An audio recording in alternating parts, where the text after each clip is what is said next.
Hello दोस्तों, welcome to my YouTube channel Islamic name. मेरा नाम साक्षी है।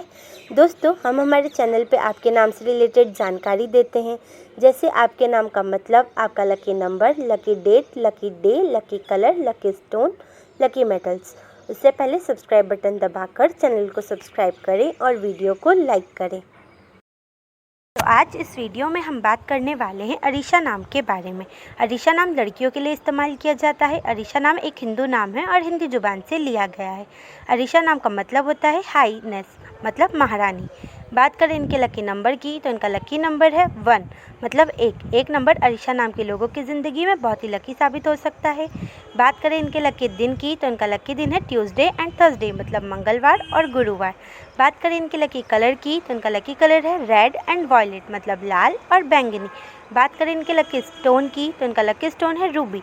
रूबी का मतलब होता है माणिक। माणिक लाल रंग का काफ़ी सुंदर और चमकीला रत्न होता है। अरीशा नाम के लोगों को माणिक रत्न बहुत ही सूट करेगा। बात करें इनके लकी मेटल्स की, तो इनका लकी मेटल है कॉपर एंड आयरन, मतलब तांबा और लोहा। अगर आपका नाम अरीशा है तो कमेंट बॉक्स पर अपना नाम ज़रूर लिखें। अगर आप अपने नाम के बारे में जानना चाहते हैं तो कमेंट बॉक्स पर अपना नाम ज़रूर लिखें। अपने दोस्तों के साथ इस वीडियो को शेयर करें।